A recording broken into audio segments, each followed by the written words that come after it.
오늘은 본문 말씀을 중심으로 거침없는 복음의 확장, 이런 제목으로 하나님의 말씀을 좀 듣도록 하겠습니다.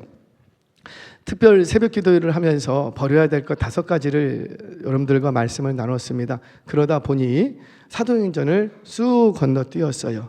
사도행전 굉장히 교회사에서 중요한 성경인데 그 성경을 좀 뛰어넘었습니다.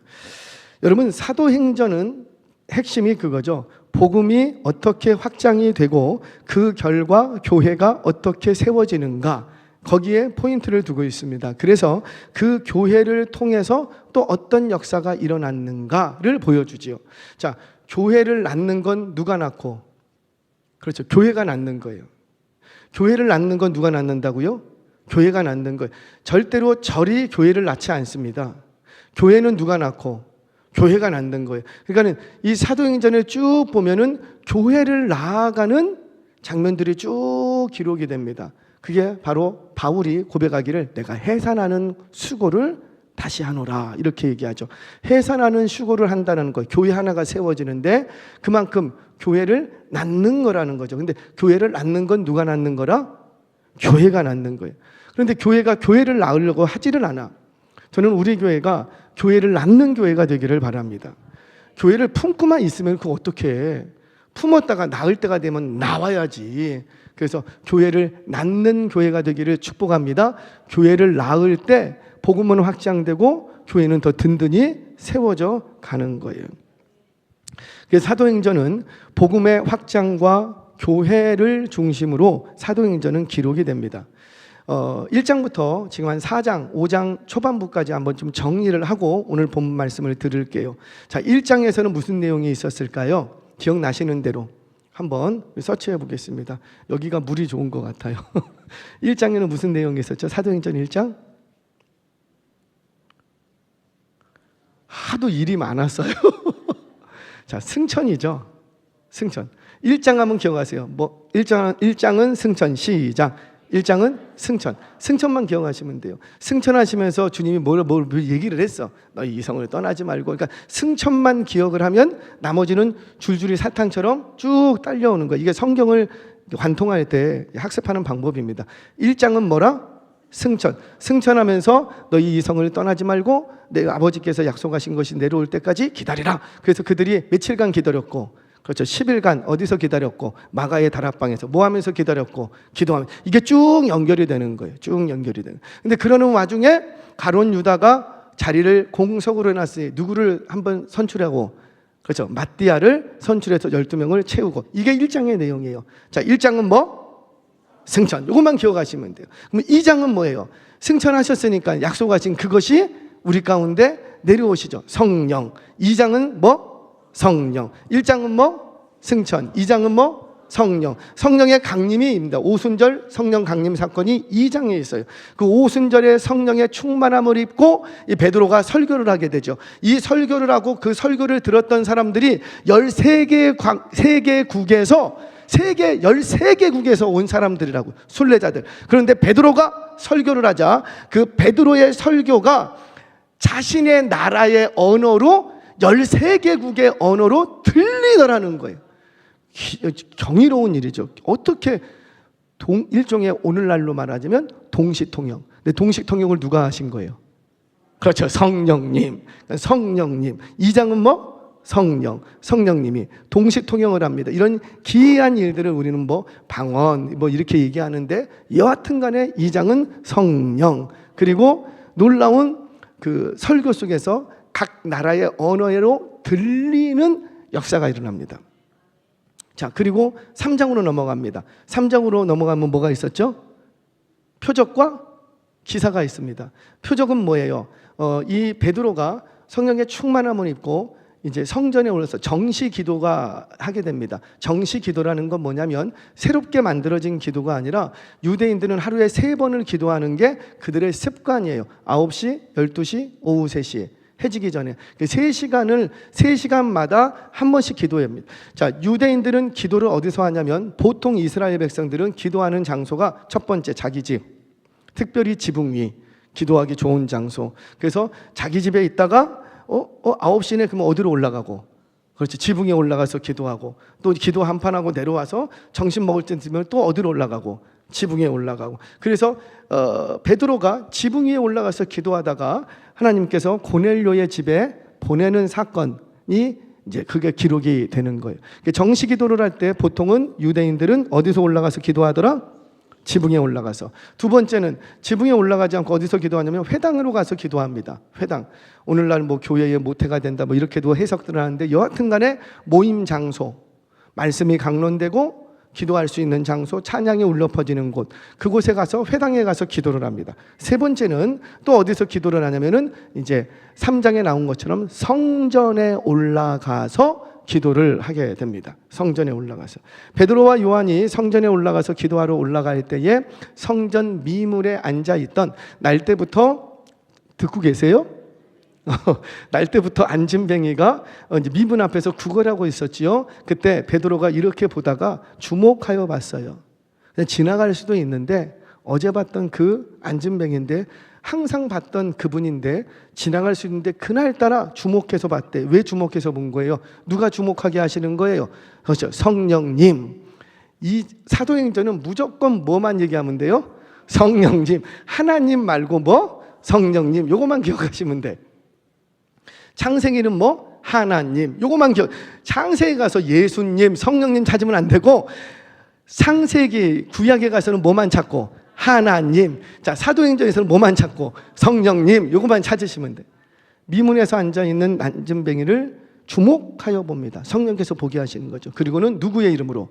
예수의 이름으로 걷게 합니다. 일으킵니다. 이런 기적의 사건이 일어납니다. 이게 표적과 기사야. 그래서 1장은 뭐라? 승천. 2장은 뭐라? 3장은 뭐라? 기적. 표적과 기사. 기적. 그러면 4장은 뭘까? 그 기적으로 인하여서 어디에 끌려가냐면 감옥에 갇힙니다. 그래서 4장은 시련인 거예요. 시련. 자, 우리 1장부터 4장 다 정리했어요. 1장은 뭐라? 승천. 2장은? 3장은? 표적과 기사. 4장은? 시련. 시련. 욕하지 말고 시련. 자, 그렇게 시련을 당합니다. 그렇게 시련을 당하고 나서 이 교회가 또 한 번 급격히 부흥을 합니다. 자, 처음에 3,000명 세례를 주고 처음에는 성령의 강림으로 교회가 부흥을 했어요. 성령의 역사로. 그러면 두 번째는 표적과 기사로 인하여서 또 한 번 교회가 부흥을 합니다. 그러면 계속해서 그런 식으로 나가야 되는데 4장부터는 뭘 통해서 부흥을 시키냐면 뭘 통해서 부흥을 시킨다고요? 시련. 사랑하는 여러분 기억하세요. 교회는 평안한 가운데 건강해지지 않습니다. 평안하고 문제가 없고 내 삶이 평탄하면 우리는 그걸 위해서 기도하죠. 우리는 내가 평안하기를, 내가 꿈꿔왔던 일들이 잘 되기를, 그것이 기도 응답이고 그 응답을 받으면 믿음이 좋은 사람으로 인정되고 우리는 그걸 꿈꿉니다. 그런데 그렇게 되면 반드시 그 인생은 또 타락합니다. 그걸 보여주는 게 뭐냐면 사사기의 내용이었어요. 죄가 있고 징계를 하면 부르짖고 구원을 주면 그 다음에 평화가 오고 그 다음에 또 뭐가 있고 또 죄짓고 타락하고. 이게 우리 인간의 모습이었어요. 그래서 우리 하나님이 처음에는 시련보다 성령으로 교회를 일으키십니다. 성령으로 교회를 일으키시고 그리고 나서 표적과 기사가 나타나게 하십니다. 교회가 부흥할 때는 반드시 표적과 기사가 나타나요. 저는 우리 교회가 부흥을 갈망하는데, 아멘이세요? 눈은 똑바로 뜨고 눈에 힘을 주고, 눈에 힘이 빠지면 눈에 힘이 빠지지 않은 게 몸에 힘도 빠져요. 그래서 주무십니다. 그러니까 눈에 힘을 바짝 줘야 돼요. 할렐루야. 우리 학생들 눈에 힘을 바짝 줘야지 돼요. 눈에 힘을 바짝, 눈썹에 딱 힘을 주면 잠이 물러갑니다. 말씀이 들려요. 학생들 그게 예배의 자세라는 거예요. 제가 뭐까지 얘기했죠? 시련을 얘기했죠. 시련. 다시 시련 얘기를 할게요. 그 시련이 오면서부터 교회가 한 번 더 부흥을 합니다. 그러니까 우리는 시련이 안 오기를 바라는데 시련을 안 줬더니 이 곡식이 알곡으로 이어가지 못하더라는 거예요. 어느 농부가 이제 항상 농부 일을 열심히 했는데 씨를 뿌려놓고 농부일하는데 막 이 태풍이 불고 비바람 몰아치고, 그러니까 추수할 때 다 추수해서 보니까 너무 소득이 적어. 그래서 농부가 신을 찾아갔다고 하지 않습니까? 신이요, 내가 그렇게 소득을 얻기 위해서 열심히 노력을 했는데 올해만큼은 제발 비바람 몰아치지 않고 바람 불지 않고 그냥 따뜻한 해 주시고 바람도 살랑살랑 이렇게만 좀 해주세요. 그래서 신이 그러냐? 근데 그렇게 해줄게. 그래서 그 해에 씨를 심고 정말로 열심히 씨를 가꿨어요. 그랬더니 신이 바람도 살랑살랑 햇볕도 따뜻하게 해준 거예요. 너무 신이 났어. 뭐 알곡이 떨어지는 게 없어. 바람이 세게 안 부니까. 그리고 탈곡을 다 했습니다. 그랬더니 곡식이 어떻게 됐고, 연근 게 하나도 없어. 연근 게 하나도 없어. 단련은 있는데 탱탱하게 연근 게 하나도 없어. 왜 그런 거예요? 원래 이 알곡이라는 것은 바람이 불어서 떨어지지 않으려고 버티면서 알곡이 되어 간다고 합니다. 탱글탱글한. 여러분, 사과라든지 과일이 당도가 높으려면 어떻게 돼요? 사과는 어떻게 해야지 맛있어요? 그렇죠? 아침 저녁으로는 추워야지 돼요. 그리고 낮에는 햇살이 따가워야지 돼요. 그래야지만 사과가 사과답게 연그는 거예요. 근데 아침 저녁으로 춥지도 않고 낮에도 따갑지도 않고 그러면 어떻게 해요? 푸석푸석하게 돼버리고 마는 거예요. 그처럼 우리는 뭐 성령의 충만도 받고 내가 원하는 대로 평탄하게 되고 안정되면은 뭔가 내 신앙이 더 잘 자랄 것 같은데 천만의 말씀이라는 거죠. 우리의 신앙과 교회의 부흥은 어떤 면에서는 시련과 박해를 이겨나면서 부흥을 하는 거예요. 아멘이세요? 시련과 박해를 통해서 점점 교회의 성도는 알곡으로 연결어가는 줄 믿으시기를 바랍니다. 뭐 시련과 박해가 있어야 되겠다, 없어야 되겠다? 있어야 된다. 4장부터 보여주는 내용이 바로 그 내용입니다.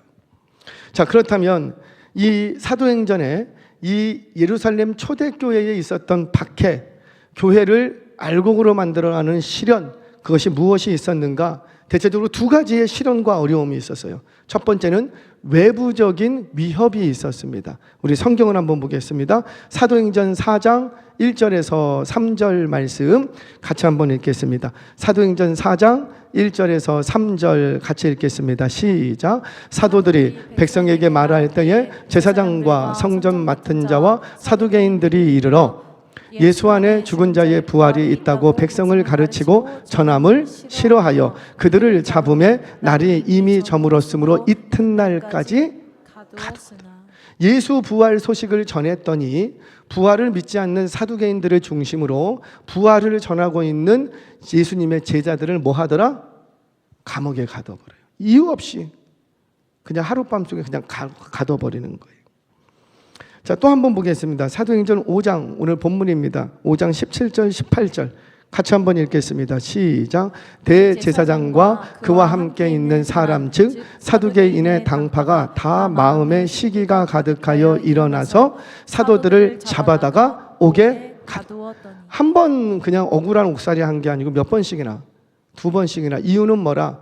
예수 부활하셨다고 부활의 소식을 전하는 이유 때문에 그들이 감옥에 갇히게 됩니다. 그리고는 이번에는 그냥 풀어주지 않아요. 위협하고 겁박하고 협박합니다. 뭐라고? 너 절대로 예수의 이름으로 이런 일 다시는 하지 말고. 이런 일이라는 건 뭐냐면은 5장 초반에 있는 안진뱅이를 일으킨 사건을 얘기해요. 이런 이적과 기적 예수의 이름으로 다시는 하지 말고, 하려면 네 이름으로 하고, 베드로 네 이름으로 하고 예수의 이름으로는 하지 말고, 가르치지도 말라. 만약에 말 안 들으면 어떻게 하겠다? 확 죽여버리겠다라는 거죠. 이제는 가두는 것으로 그치지 않고 죽이겠다라는 거. 협박하고 겁박합니다. 생명의 위협을 당하는 거예요. 이것이 교회를 알곡 만들어 가시는, 교회를 또 한 번 부흥케 하시는 찾아온 시련의 형태였다라는 거죠. 자, 그런데 이런 외부적인 위협만 있었는가? 그렇지 않답니다. 교회는 외부적인 위협과 함께 내부적으로도 갈등이 있고 분열의 위기가 있었어요. 언제 그랬어요? 이제 우리 이미 이제 여러분들은 다 아시는 내용이니까 우리가 말씀을 보지는 않았지만, 초대교회에 닥친 내부적인 문제의 핵심은 뭐냐면, 본질은 복음의 순수성이었어요. 교회의 순전함. 이게 순수성이 지켜지느냐 지켜지지 않느냐가 교회 내부에서 일어났던 모든 문제와 위기의 핵심이었습니다. 대체적으로 교회가 부흥하면 부흥할수록 뭐가 좀 우리가 항상 인식해야 될 게, 부흥하면 부흥할수록, 외적으로 커지면 커질수록 반드시 내부적인 순수성이 도전받습니다. 반드시 그렇습니다. 처음에 생각했던 본질과 어긋날 확률이 많다는 거죠. 뭐가 커지면? 외형이 커지면. 예루살렘 교회도 그랬어요. 그래서 찾아온 사건이 뭐였냐면 아나니아와 삽비라 사건이었던 겁니다. 이들은 죽음으로 그 인생을 마치게 되지요. 왜 이 사건이 중요했냐면, 교회 안에서 발생했던 순전함의 문제였다라는 거예요. 누구를 속이려고 하고, 성령을 속이려고 하고, 하나님을 사랑한다고 하면서 예배는 드리고, 심지어 자기의 부동산을 다 팔아서 현금화해서 가져는 왔으나, 그런데 뭐를 더 사랑하는 거예요? 여전히 물질을 더 사랑하는 모습. 즉 복음의 순전함이 자꾸 위협당하는 거예요. 왜? 교회가 점점 비대해지면서 커지면서. 자, 또 하나의 교회 내부적인 위기가 6장에서 등장을 합니다. 그게 뭐냐면 구제의 문제였어요. 구제의 문제. 히브리파와 헬라파 사람들이 같이 예배를 드릴 때, 구제할 때에 히브리 사람들이 빠지는 것을, 그 이름에서 빠지는 걸, 구제 목록에서 빠지는 것 때문에 왜 저들만 구제해주고 왜 우리는 구제 안 해줍니까? 구제 문제로 인해서 교회 안에 내부적인 갈등이 일어납니다. 그래서 누구를 세우게 되고, 그렇죠, 그래서 7 집사를 세우게 되는 거지요. 이런 예루살렘은 이런 외부적인 위협과 내부적인 갈등을 없는 게 아니었다. 이걸 다 당해냈다라는 거죠. 그런데 교회가 부흥할 때는 그 당해내는 그 위협과 어떤 갈등을 잘 극복하더라는 거예요. 위협이 있다고 주춤거리거나 겁박이 있다고 해야 될 것들을 안 한다거나 그러지 않았다는 거죠. 다니엘, 언제 자주 얘기합니다. 저는 다니엘이 참 멋진 사람이라고 봐요. 다니엘은 정치인이었어요. 요즘 보면은 아무래도 이런 정치인이 좀 일어났으면 좋겠어요. 저는 너 이름이 뭐니? 너. 네 이름이 뭐야?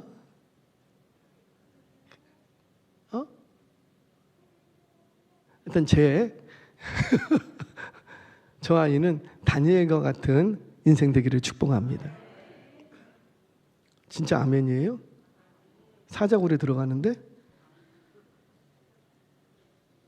그래도 괜찮아요? 남의 자식이니까. 다니엘과 같은 인생 되기를 축복합니다. 다니엘은 정권이 3번 바뀌면서 그 파랑만장한 한 70평생을 90세 이상 살다가 죽게 되는데 70년 동안 정치인으로 살게 됩니다. 정권이 3번 바뀌고 나라가 3번 뒤집어졌다고요. 3번 뒤집어지는 중에서도 정치의 개의 원로로 자리를 잡습니다. 저는 이 시대에 그런 정치인들이 좀 일어났으면 좋겠어요. 그런데 그 정치인이 어떻습니까? 겁박과 협박이 있지만 겁박과 협박 앞에 어떻게 해요? 주저하지 않습니다. 돌아가지 않습니다. 해야 될 것들을 안 하지 않습니다. 주춤거리지 않습니다. 고민하지 않습니다. 머뭇거리지 않습니다. 하던 건 그냥 하는 거예요. 기도하지 말라. 기도하는 날에는 사자굴에 집어넣겠다. 겁박이 있고 협박이 있어요. 그거는 그 법으로 만들어진 거예요. 법으로. 근데 법으로 딱 한 번 만들어지면 그 법 지켜야 돼요? 안 지켜야 돼요? 악한 법인데?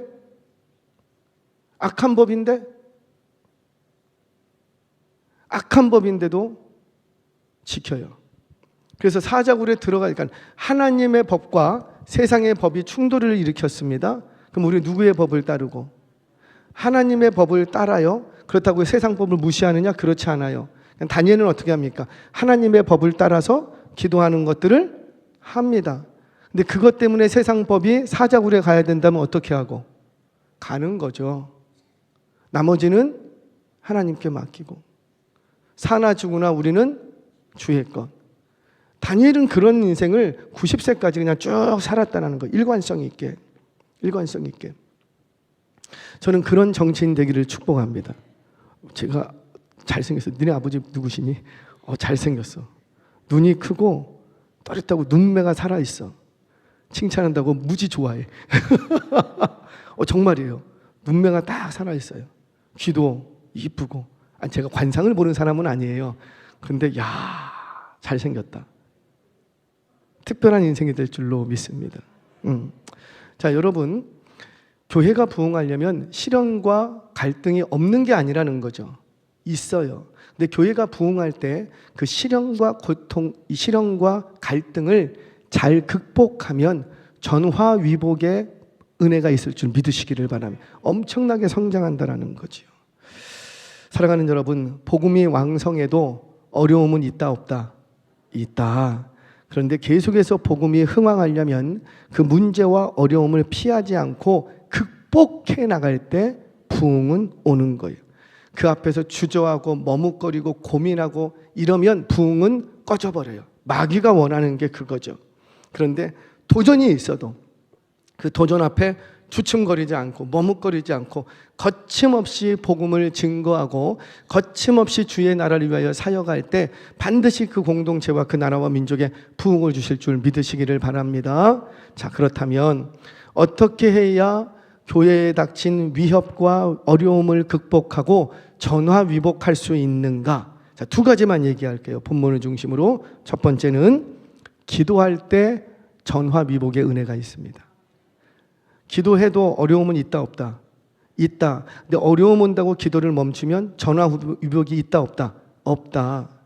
기도해도 어려움이 있는데 그 어려움을 계속 기도로 밀어붙이면 전화위복의 은혜가 우리에게 주어진다는 거죠. 성경 봅니다. 12절 같이 한번 읽겠습니다. 시작. 사도들의 손을 통하여 민간의 표적과 기사가 많이 일어나며 믿는 사람이 다 마음을 같이하여 솔로몬 행각에 모이고. 아멘. 표적과 기사가 많이 일어나더라는 거예요. 가장 대표적인 교회에서 일어나는 표적과 기사, 지금도 일어나고 있어요. 가장 대표적인 표적과 기사가 뭘까요? 그것이 바로 회개와 회심의 구원의 역사예요. 아멘이세요? 어떻게 여러분들은 괜찮아. 어떻게 나 같은 사람이 구원을 얻냐고. 이거는 천지개벽할 일이에요. 어떻게 여러분들이 여기 앉아 계시냐고. 어떻게 너 몇 학년이라고? 4학년. 초등학교 4학년이 이 시간에 여기 와서 앉아 있냐고. 어떻게. 이거는 표적과 기사죠. 진짜 큰 표적과 기사죠. 저는 우리 교회에 이런 표적과 기사가 많이 일어나기를 바랍니다. 참 신기해요. 이런 예배 시간에도 졸고 다른 일하고, 세상에 여기 기도 시간에도 조는 분 봤어요. 그것도 참 표적과 기사야. 어떻게 그 시끄러운데 거기서도 막 졸고, 와, 그 대단한 기적이더라고. 그것도.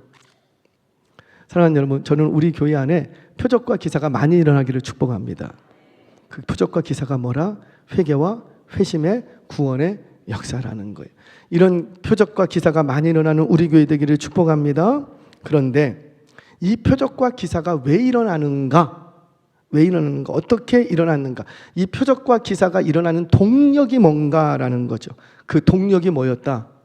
기도였다라는 거예요. 기도가 차면 표적과 기사가 일어나는 거예요. 처음에 기도했다고 표적과 기사 일어나면 좋겠지요. 그러지 않다라는 거죠. 근데 계속 기도하면 뭐가 일어나고 표적과 기사가 일어나는 거예요. 표적과 기사라는 것은 기도의 응답이라는 거죠. 정말 그런가 보겠습니다. 사도행전 4장 29절 30절 말씀 같이 한번 읽겠습니다. 지금 사도들이 기도하는 장면이에요. 기도. 감옥에서 풀려나고 기도하는 장면이에요. 자, 같이 읽겠습니다. 시작. 주여, 이제도 그들의 위협함을 굽어보시옵고 또 종들로 하여금 담대히 하나님의 말씀을 전하게 하여 주시오며 손을 내밀어 병을 낫게 하시옵고 표적과 기사가 거룩한 종 예수의 이름으로 이루어지게 하옵소서 하더라. 4장에서 이 기도를 합니다.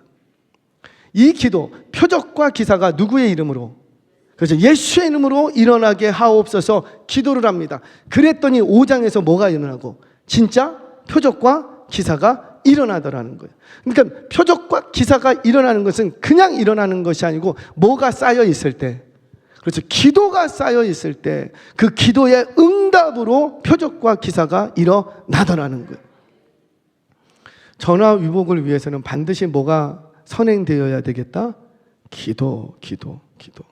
자, 두 번째. 기도하던 그들이 표적과 기사가 일어납니다. 표적과 기사가 일어나니까 그들이 그때부터 뭐 하기 시작하냐면 행각에 모이고, 솔로몬 행각에 모이더라는 거죠. 모이더라는 거. 아까도 잠깐 얘기했어요. 미문에 앉아있는 안진뱅이가 일어납니다. 표적과 기사가 일어납니다. 그랬더니 사람들이 사도들을 쫓아서 어디까지 가냐면 솔로몬 행각에 모이고, 이렇게 얘기를 해요. 모이고. 여러분, 솔로몬 행각이 어디냐면, 자, 이제 성전으로 올라갑니다. 성전으로 올라가면 성전 외벽이 있어요. 그 외벽에는 경고문이 하나 붙어 있습니다. 유대인과 할례 받지 않은 이방인은 출입할 수 없다.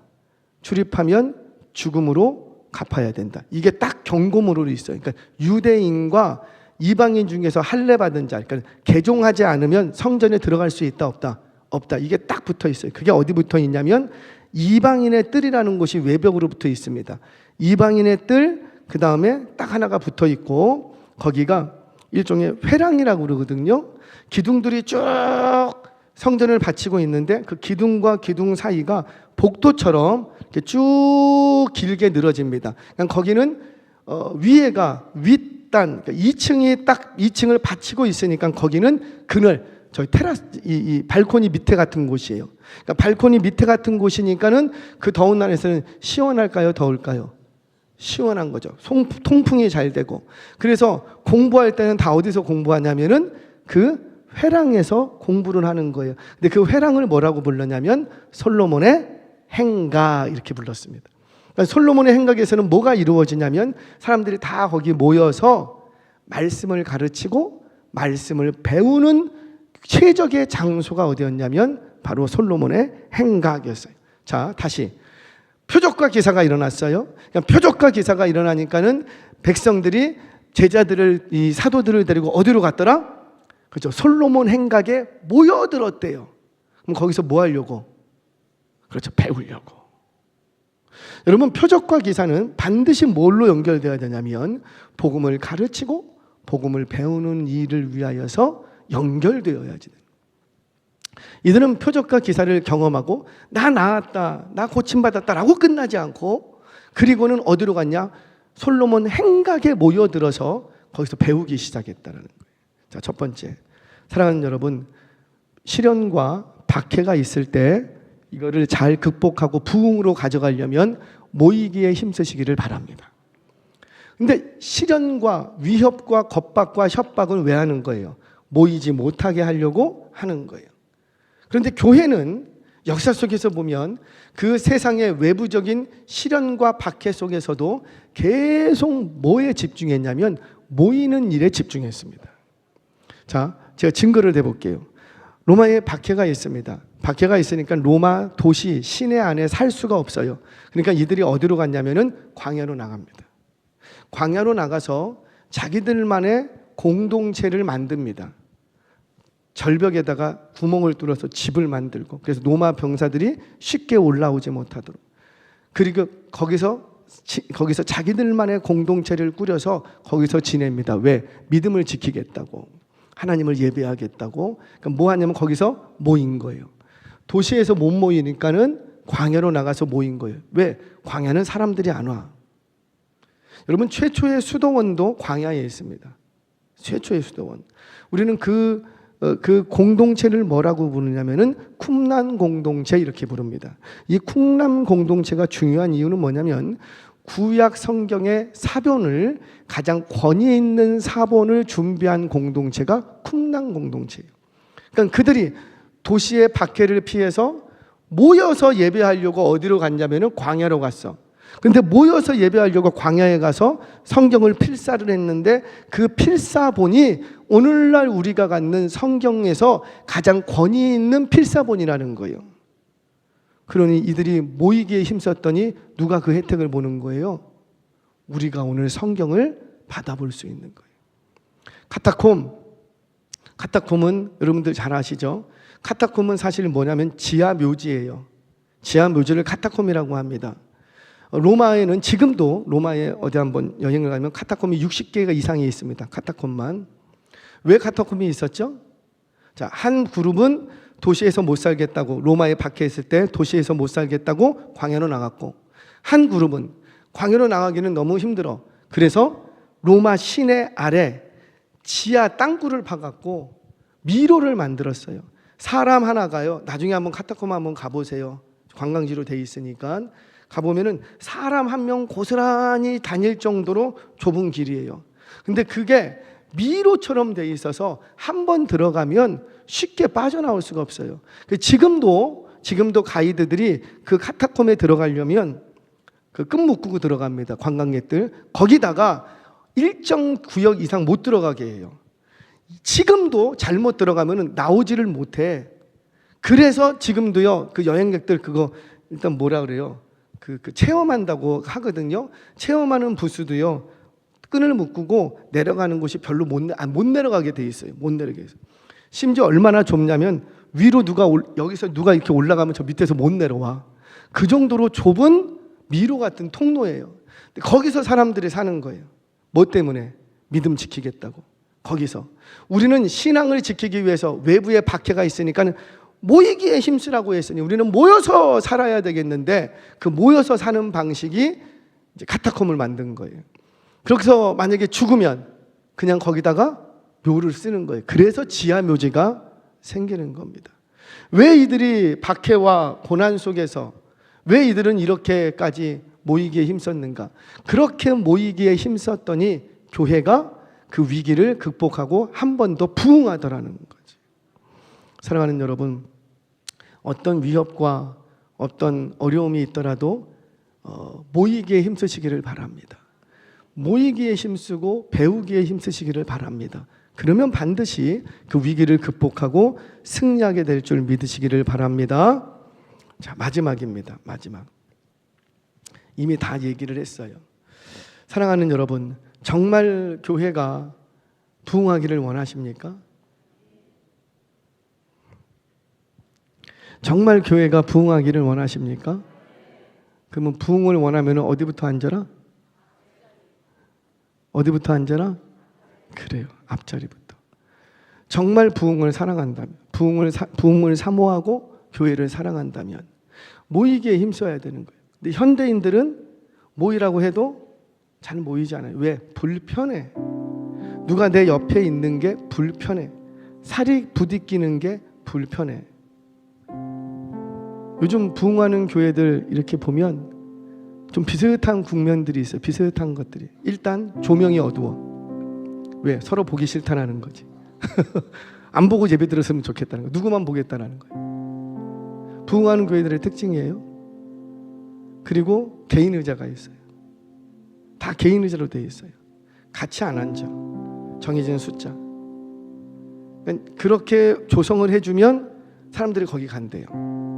신앙은 지키고 싶고 예배는 드리고 싶은데 옆에 이렇게 막 부딪히면서 있는 게 좀 싫은 거예요.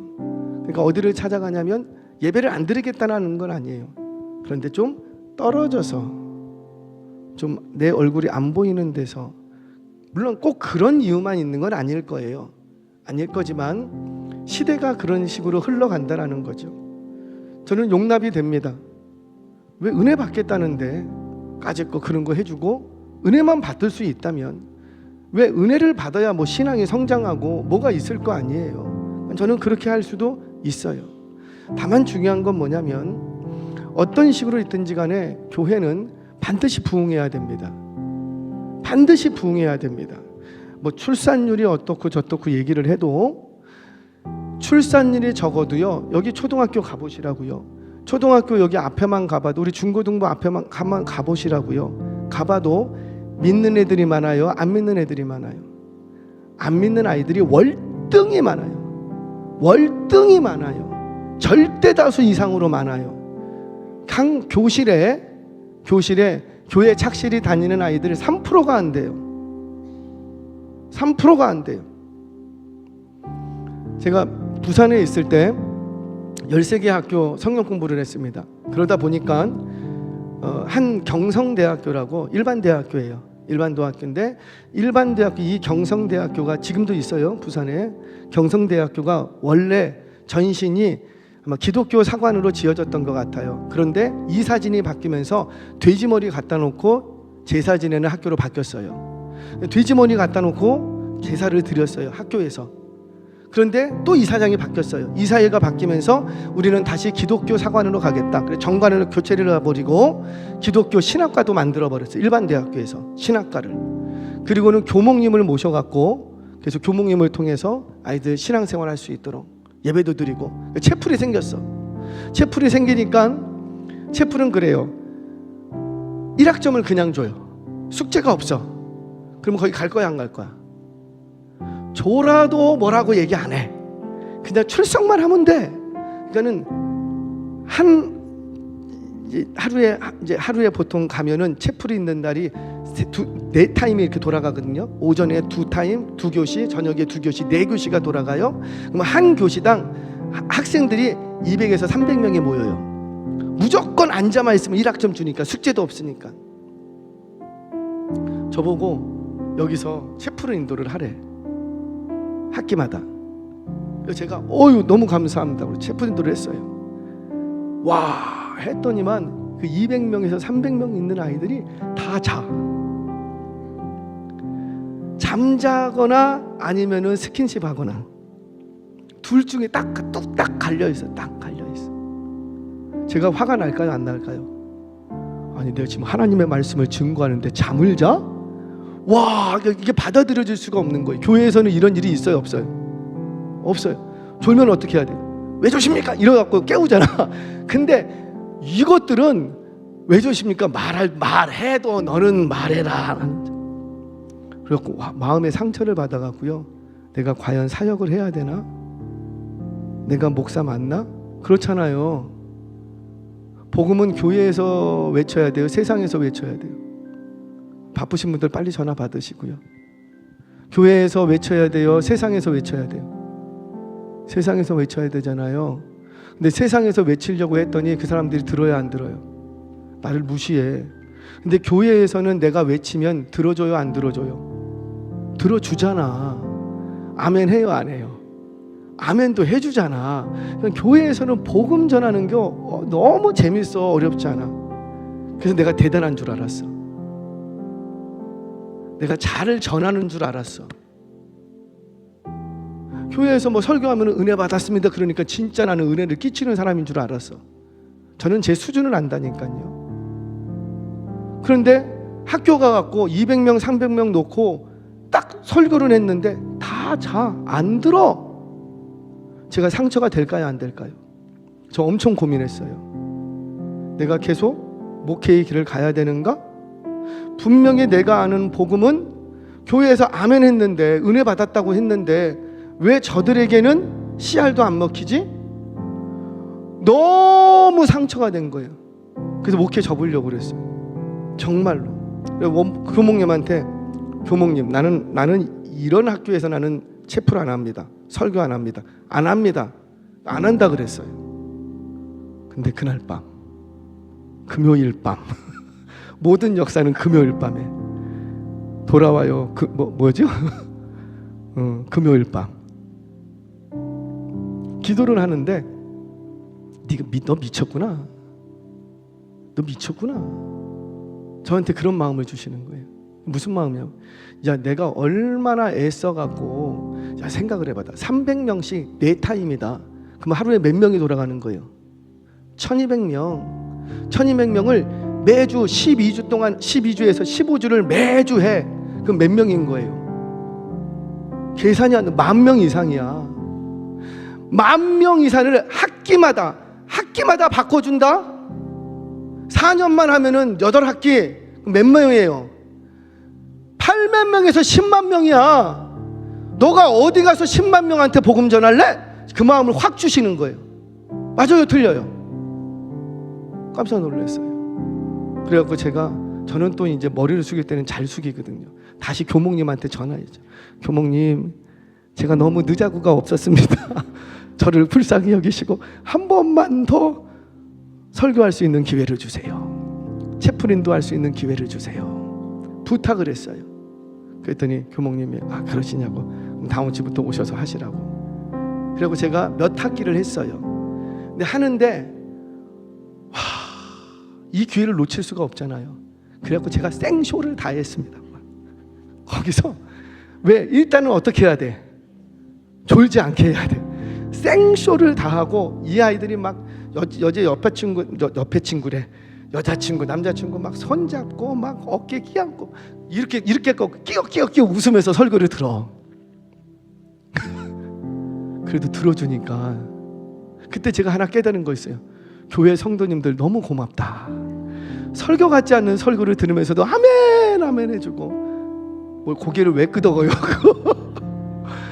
들어는 주잖아. 교회는 들어는 주잖아. 여러분들은 얼마나 고맙고 감사한지. 그때부터 제가 사랑합니다, 존경합니다, 축복합니다. 그러지 않을 수가 없어. 그런 일들을 몇 번 경험하고 나니까 과연 내 설교가 우리 안에 있는 복음이 교회 안에서만 자꾸 복음 얘기하지 말고, 물론 교회 안에서도 복음이 외쳐져야지 돼요. 근데 정말 내가 회사에서, 정말 친구들 안에서, 정말 옆집 아저씨하고 시장에서 물건 사면서 정말 내가 복음을 전할 수 있는가? 그건 또 다른 문제였다라는 거죠. 시련이 있을 거예요. 복음을 전할 때 전하지 않으면 시련 없어요. 시련이 있을 거예요. 어려움이 올 거예요. 그런데 그 시련과 어려움을 잘 기도하면서, 그리고 모이기에 힘쓰고 배우고 연습하고 훈련하면 그 위기와 어려움을 극복하고 반드시 또 한 번의 부흥이 일어날 줄로 믿습니다. 이 전화위복의 부흥, 거침없이 복음을 전할 수 있는 우리 모두가 되시길 주의 이름으로 축원합니다.